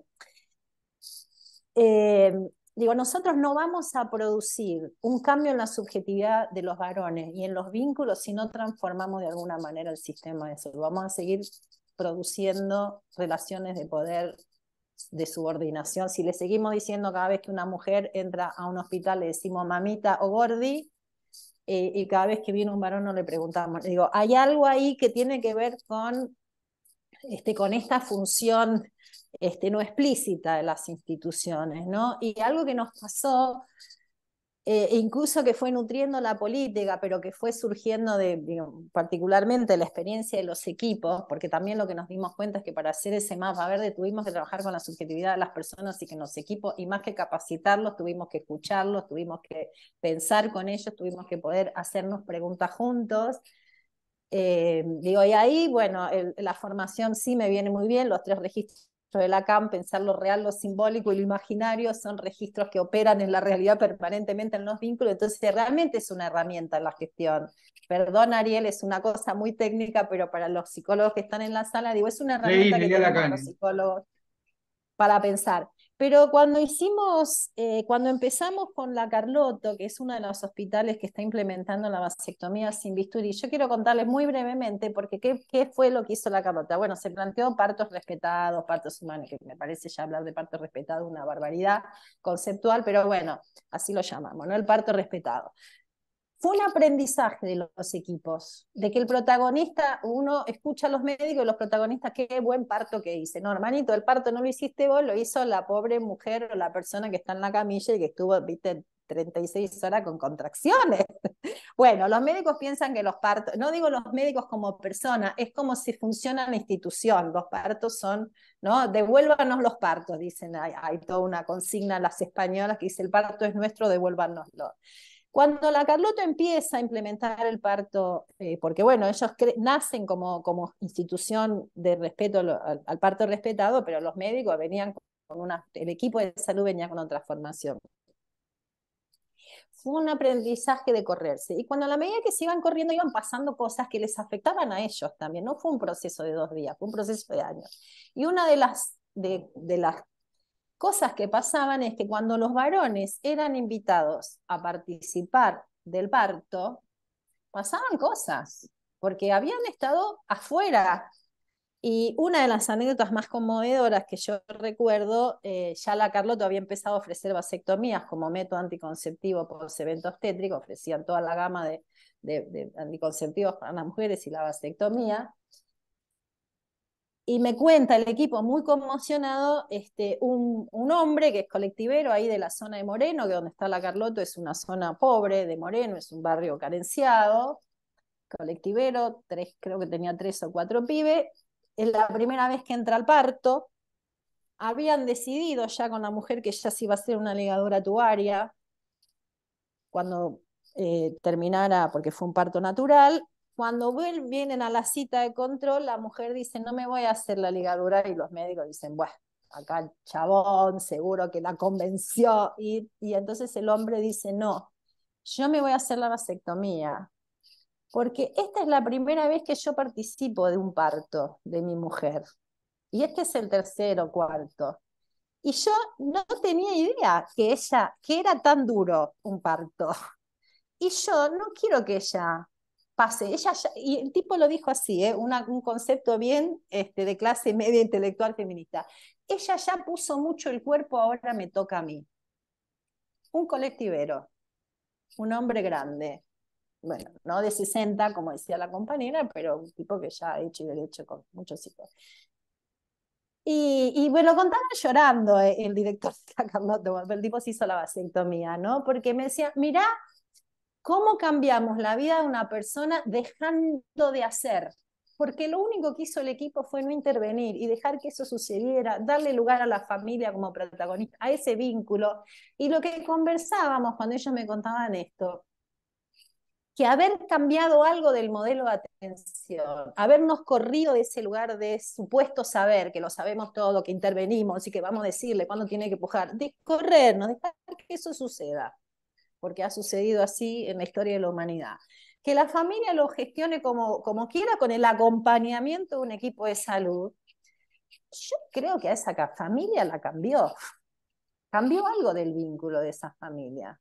Ese simple evento, que es un evento vital en la vida de las personas, que está completamente medicalizado, porque parece que necesitamos todo un equipo y un hospital para que la gente tenga hijos, está bien, son más seguros, pero digo, cuando cambiamos el modelo de atención, cuando nos pensamos como trabajadores de la salud, cuando nos ubicamos desde otro lugar y no desde el lugar de que tiene el poder de decidir, y entregamos esa decisión a la familia, digo, ahí se produce algo en lo vincular, porque nosotros promovimos un cambio en el vínculo. Porque el médico, porque la institución dejó de ser una institución jerárquica, patriarcal, donde hay alguien que sabe y que decide, y habilitó que pasen otras cosas. No digo que pasa en todas las familias, pero en esta familia habilitó algo que tiene que ver con, primero con conectar, con darle la oportunidad a ese varón de involucrarse desde otro lugar con el nacimiento de un hijo, no solamente como proveedor, pero además que ese involucramiento lo atravesó. Algo pasó ahí, algo le pasó a él, que dijo, che, hagamos esto más equitativo, ahora me toca a mí.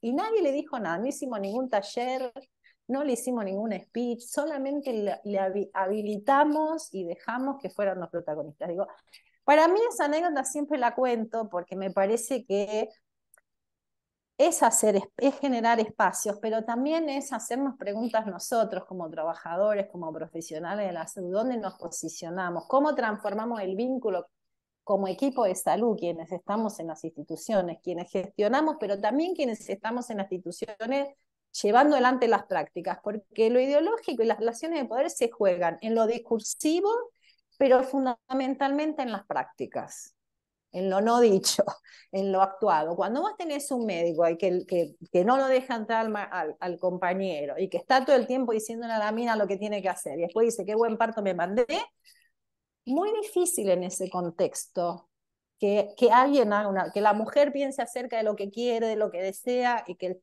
el hombre sienta que tiene algo que ver con eso que está pasando ahí, donde él está afuera, como en las películas, fumando.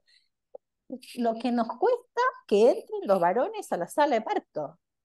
Cuesta mucho. Entonces, por un lado decimos, che, que los varones participen, que se hagan cargo de la corresponsabilidad, pero la verdad que le cerramos la puerta. No le damos anticoncepción, no hay vasectomía, no puedes entrar al parto de tu hijo, no puedes venir a los controles prenatales, no tenés licencia de paternidad.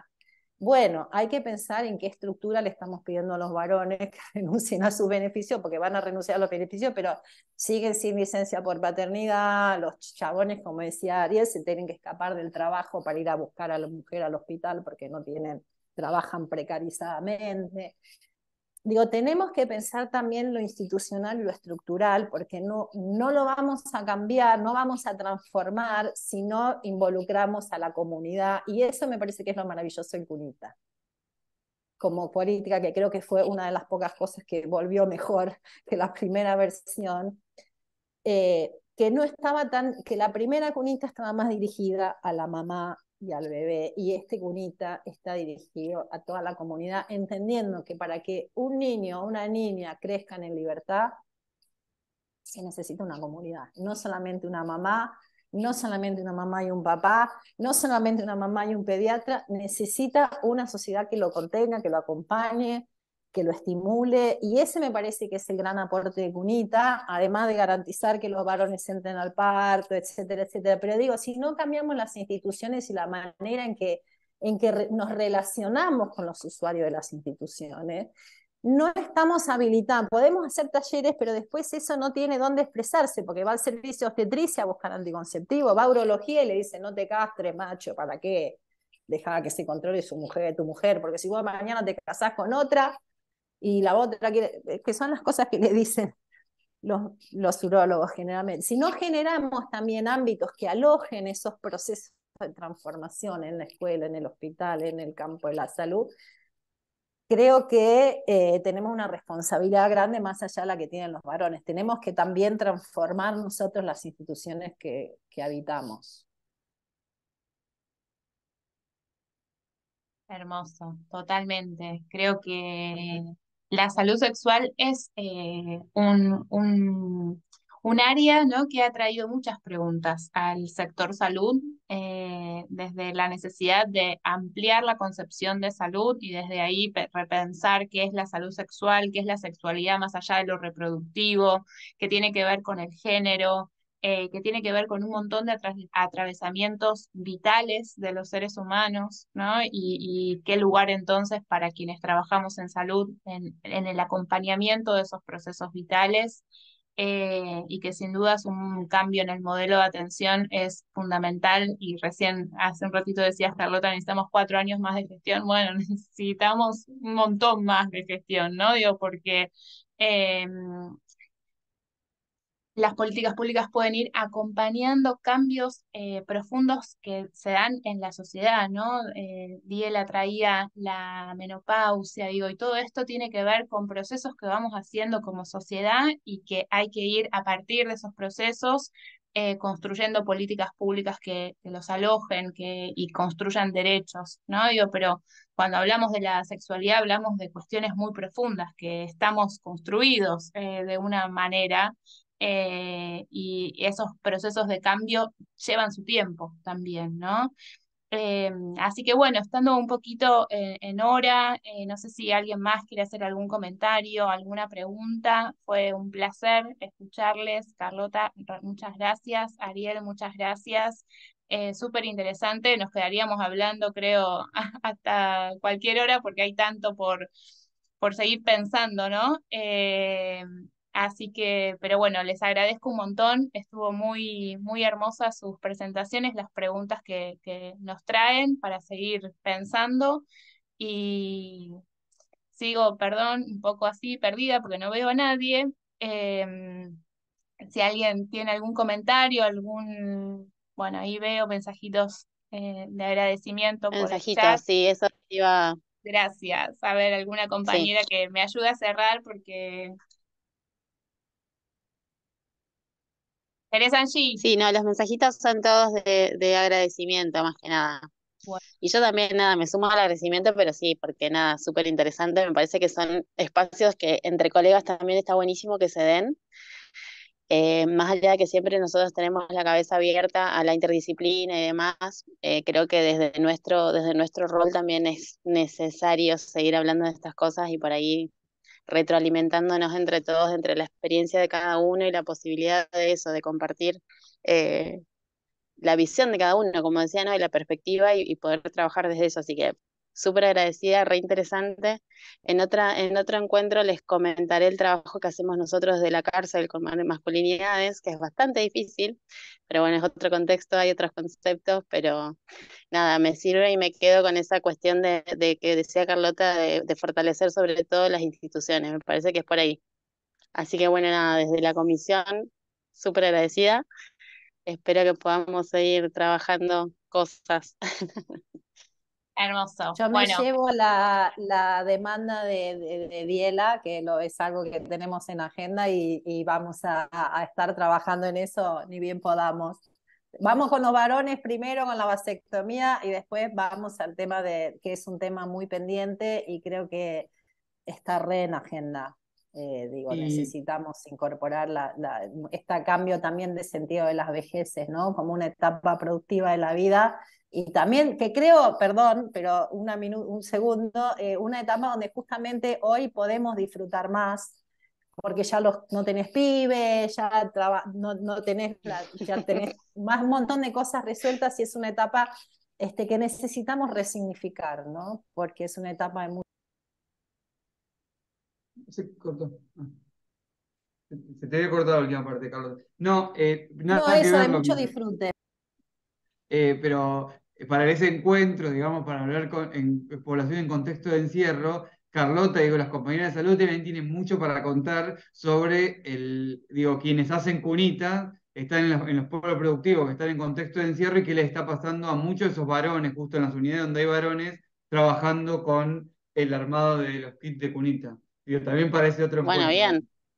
bien, bien, bien, Sí, bien, me ahí gusta. una cosita muy chiquita, pero cuando fui la primera vez al polo productivo, las cunitas se hacen en la cárcel, hay 4 unidades productivas y es muy conmovedor ver el amor y la ternura que estos señores presos, privados de libertad, perdón, Bien, trabajadores privados de libertad, ves un tipo con una espalda así, todo tatuado, planchando un body de bebé recién nacido con una ternura que te conmueve y cuando hablas con ellos te dicen, es que esto es para los pibes de nuestros barrios. Y yo sí, no le puedo comprar a mi pibe, pero sé que algunas personas de mi familia elijan la cunita y te dicen, queremos estar seguros que la manito del bebé no va a encontrar ninguna astillita.